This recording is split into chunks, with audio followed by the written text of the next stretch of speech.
Քարածխային այս բրիկետը նախորդ կյանքում մեքենայի մաշված անվադող է եղել։ Թափոնի վերամշակումից նաև հեղուկ վառելիք են ստանում, հպարտանում են Աբովյանի այս ձեռնարկությունում։ Պնդում կարող են պիրոլիզի իրենց հզորությունն ավելացնել այնպես, որ լուծեն երկրում շահագործվող գրեթե ամբողջ ավտոպարկից մնացող հին անվադողերի հարցը։ Երկու հոսքագիծը զուգահեռաբար աշխատելով այդ պարագայում արդեն կմշակեն կորական միջինը 11,000 կիլոգրամ։ Իսկ մեր հաշվարկներով Հայաստանում մոտավորապես 18,000-ից 19,000 կիլոգրամ անվադողավորվա կտրվածքով առաջանում։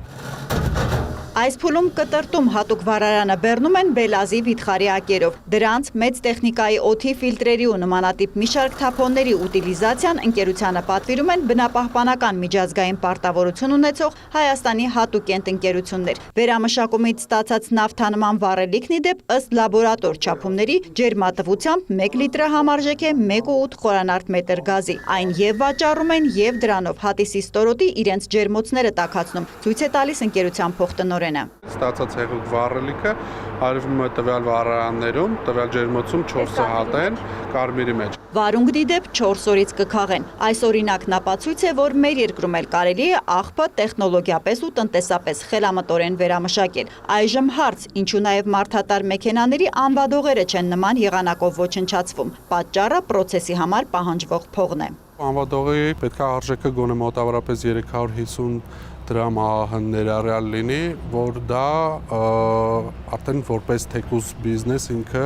հետաքրքրություն առաջանա։ Արդյունքում թափոնների վերամշակման միջազգային օրն այս տարի էլ ենք դիմավորում ավտոտեղ սպասարկման կենտրոնների մոտ կուտակվող անվադողի բուրգերով ու ջրատարները լիքը պլաստիկե շշերով։ Աղբային ճգնաժամը կառավարելու համար ուտիլիզացիայի բիզնեսը պետք է ձեռնտու դարձնել։ Պետությանը հուշում են վերամշակողների միությունից։ Մենք հարկվում ենք նույն ձև, ոնց որ օրինակ ասենք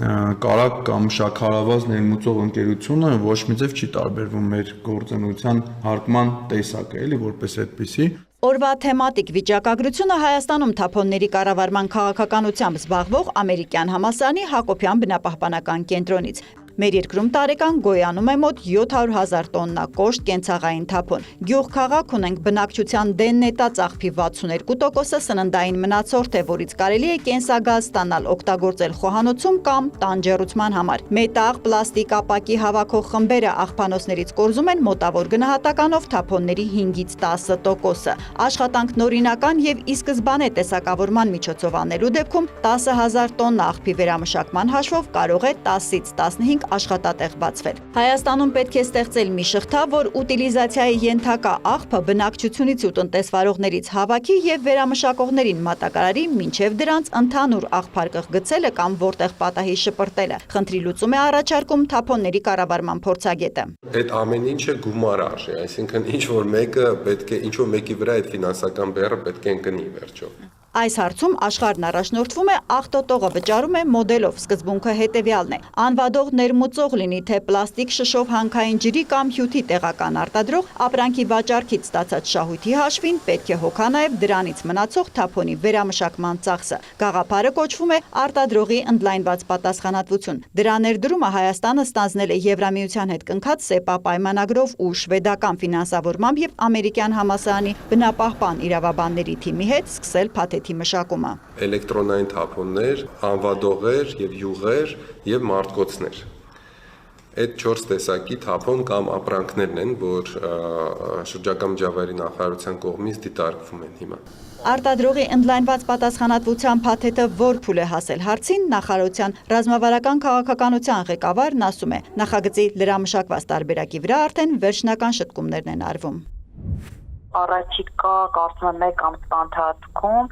սահմանված կարգով կներկայացվի շահագրգիռ մարմինների քննարկմանը, որից հետո կտեղադրվի դրաֆտ համակարգում եւ հանրային քննարկումներ կկազմակերպվեն։ Օրենսդրական փաթեթը մեծ է, պատասխանատուները հույս ունեն մինչև տարեվերջ կընդունվի։ Հերմինե Բաղդասարյան, Արտակ Գևորգյան լուրեր։